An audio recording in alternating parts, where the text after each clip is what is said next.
এক জায়গায়, সরকার গঠন হয়েছে আর এক জায়গায়।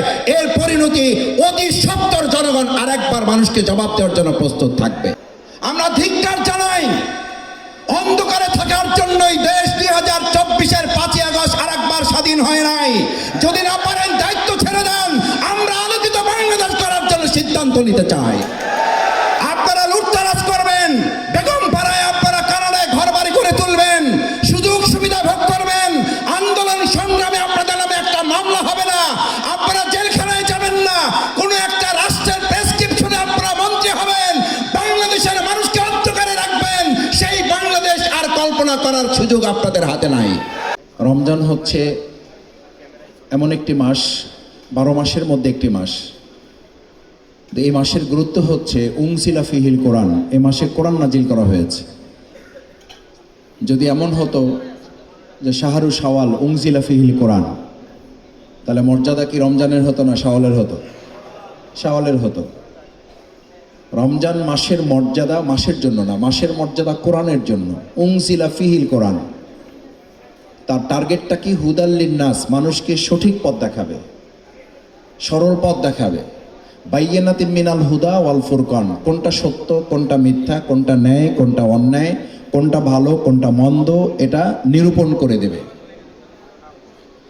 এই কোরআনের সাথে একটা মাসের সম্পর্কের কারণে যদি মাসের মর্যাদা বাড়ে, তাহলে সেই কোরআনের সাথে ইঞ্জিনিয়ারদের, সেই কোরআনের সাথে সাধারণ মানুষের, সেই কোরআনের সাথে ঢাকা মহানগরীর, সেই কোরআনের সাথে আমাদের প্রিয় মাতৃভূমি বাংলাদেশের, সেই কোরআনের সাথে সরকারি দলের, সেই কোরআনের সাথে বিরোধী দলের, সেই কোরআনের সাথে 18 কোটি নাগরিকের যদি সম্পর্ক বাড়ে, তাহলে মর্যাদা বাড়বে না কমবে?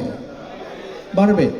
কিন্তু আমাদের মর্যাদা কমছে না। শুধু একটা সরকার প্রতিষ্ঠিত হতে না হতেই আমরা যখন 3টি মৌলিক কথা শুনছি সরকারের প্রধান ব্যক্তির বক্তব্য থেকে, আইনের শাসন, ন্যায্যতার ভিত্তিতে দেশ পরিচালনা এবং গুরুত্বের ভিত্তিতে নাগরিকগণ তাদের অধিকার সংরক্ষণ করবেন, এই কথা বলার 5 দিন 7 দিন যেতে না যেতেই আমাদেরকে এই দৃশ্য কেন দেখতে হয় যে নরসিংদীতে আমাদের 15 বছর বয়সী একটা মেয়েকে প্রথমে গ্যাং রেপিং করা হচ্ছে, তারপর তার ইজ্জত আবরু এবং পরিবারের সম্মান বাঁচাতে না পেরে তার খালু বাড়ি যাওয়ার পথে তাকে অপহরণ করে তাকে হত্যা করা হচ্ছে।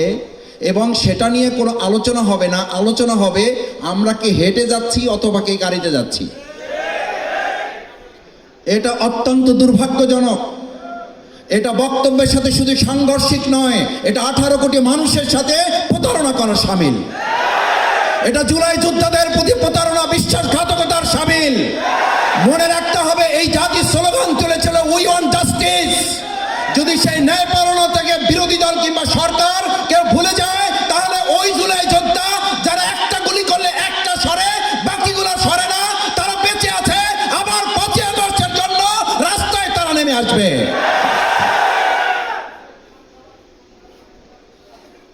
আমাদের মনে করার কোনো কারণ নাই 5ই আগস্ট হেলিকপ্টারে সবাই চলে গেছে।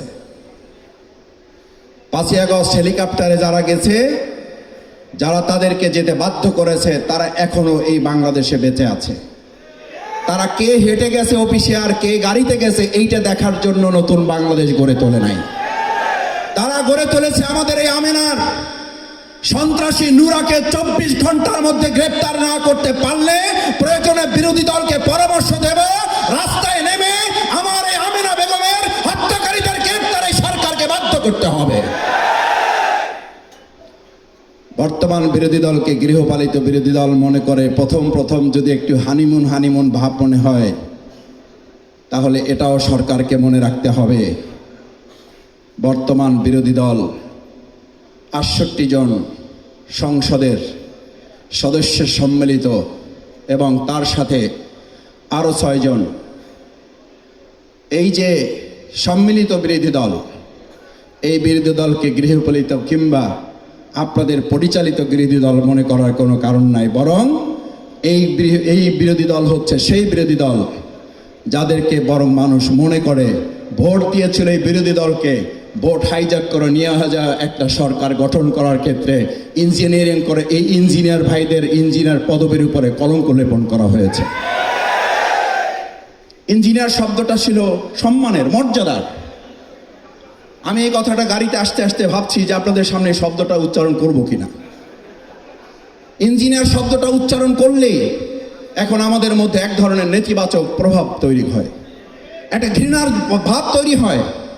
ইঞ্জিনিয়ারিং শব্দটা তো ছিল আমাদের প্রকৌশলীরা দেশ, সমাজ, রাষ্ট্র, ভবন নির্মাণ, গোটা পৃথিবীর নীল নকশা, এগুলো বাস্তবায়নে, নকশা বাস্তবায়নে তারা সহযোগিতা করবেন।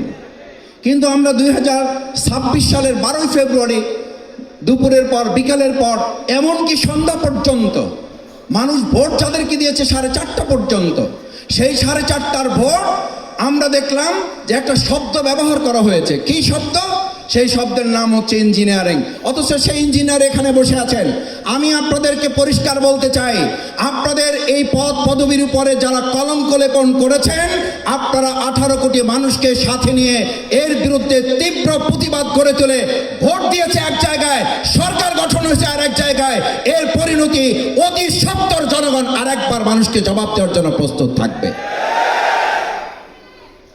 কেউ কেউ সরকারি দলের বলা শুরু করেছেন, দু একজন মন্ত্রীও কথা বলতে শুরু করেছেন, কারণ তারা জানেন পবিত্র মাহে রমাদান, সংযত হওয়ার কথা, সংযম হওয়ার কথা। আমরা আগের সেই 17 বছর যে বক্তব্য শুনতাম, যদি আপনারা বেগুন না পান তাহলে মিষ্টি কুমড়া খান, যদি আপনারা এটা না পান তাহলে ওটা করেন। এখন বর্তমান বিদ্যুৎ মন্ত্রী অলরেডি রেসিপি দেওয়া শুরু করে দিয়েছে, বলছে ঋণের বোঝায় জর্জরিত হওয়ার চেয়ে অন্ধকারে থাকা ভালো। আমরা ধিক্কার জানাই, অন্ধকারে থাকার জন্যই দেশ 2024-এর 5ই আগস্ট আর একবার স্বাধীন হয় নাই। যদি না পারেন দায়িত্ব ছেড়ে দেন, আমরা আলোকিত বাংলাদেশ করার জন্য সিদ্ধান্ত নিতে চাই। আপনারা লুটতরাজ করবেন, বেগম পাড়ায় আপনারা কানাডায় ঘর বাড়ি করে তুলবেন, সুযোগ সুবিধা ভোগ করবেন, আন্দোলন সংগ্রামে আপনাদের নামে একটা মামলা হবে না, আপনারা জেলখানায় যাবেন না, কোনো একটা রাষ্ট্রের প্রেসক্রিপশনে আপনারা মন্ত্রী হবেন, বাংলাদেশের মানুষকে অন্ধকারে রাখবেন। সেই বাংলাদেশ আর কল্পনা করার সুযোগ আপনাদের হাতে নাই।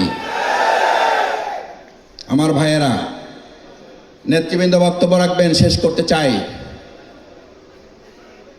রাস্তাঘাটে রিক্সাওয়ালা, সম্মানিত শ্রমিকবৃন্দ পর্যন্ত আমাদেরকে এখন বলে, কয় স্যার, এই যারা মন্ত্রী টন্ত্রী হয়েছে, এক অধিকাংশই তো 2024 সালের 5ই আগস্টের পর পর্যন্ত না, তারপরেও তো এরা আসার সময় 100 বার চিন্তা করছে, আসবো আসবো না, আসবো আসবো না, আজকে না কালকে, কালকে না পরশু, পরশু না তরশু। এই আসা যাওয়ার মধ্যে যারা বাংলাদেশকে অনিরাপদ রেখে নিজে এবং নিজের পরিবারকে নিরাপদ রাখার স্বার্থ হাসিল করেছে, তারা এখনো তাদের স্বার্থ হাসিল করবে বলেই আমার আমিনার বিচার হয় না, আমার হাজারীবাগের সন্তানদের আসামিদের গ্রেপ্তার হয় না, আমার 6 বছর শিশুদের দর্শিতার গ্রেপ্তার হয় না, কারণ তারা তাদের প্রটোকলের গাড়ি নিরাপদ করায় ব্যস্ত। তারা 18 কোটি মানুষের কথা ভাবে না। আমার প্রকৌশলী ভাই এবং বোনেরা, আসুন, আমাদের এই বাংলাদেশকে সম্ভবত মনে হচ্ছে জনগণ বলতে শুরু করেছে, আর একবার স্বাধীন করার জন্য হয়তো আবার আমাদেরকে রাজপথে নামতে হবে। তবে আমরা একটা কথা বলতে চাই, সকাল বিকাল দুপুর, আবার দুপুর সকাল সন্ধ্যা, এইভাবে আন্দোলন এবার হবে না। এবার আন্দোলন হবে 5ই আগস্ট সকাল থেকে আবার শুরু হবে, সকাল গড়িয়ে দুপুর যাবে না, দুপুরের আগে একটা পরিবর্তনের লক্ষ্যে ছাত্র জনতা এবং জনগণ রাজপথে নেমে গেলে তাদেরকে সামলাতে পারবেন না। তাই আসুন, আমরা পরিষ্কার বলতে চাই, দেশকে সুন্দরভাবে পরিচালনা করুন। রমজান সংযমের মাস, কথাবার্তায় সংযমী হন, কাজের ক্ষেত্রে সংযমী হন, দেশের নাগরিকদের প্রতি সংযত আচরণ করুন এবং মানুষের মর্যাদা সমুন্নত রেখে যে বৈষম্য মুক্ত একটা বাংলাদেশ আমরা গড়ে তুলতে চেয়েছিলাম, আমাদের সন্তানরা যে জন্য জীবন দিয়েছে, আমাদের ভাইয়েরা যে জন্য জীবন দিয়েছে, আমাদের নেতৃবৃন্দ হাসতে হাসতে ফাঁসির মঞ্চে গিয়েছে, সেই বাংলাদেশের বিপরীত কোনো চিত্র দেখলে আবার এদেশের মানুষ একতাবদ্ধ হয়ে রাজপথে নামবে, তাতে কোনো সন্দেহ নেই। তার আগেই যদি আপনারা সতর্ক হয়ে যান, তাহলে আপনাদের জন্য কল্যাণ, দেশবাসীর জন্য কল্যাণ।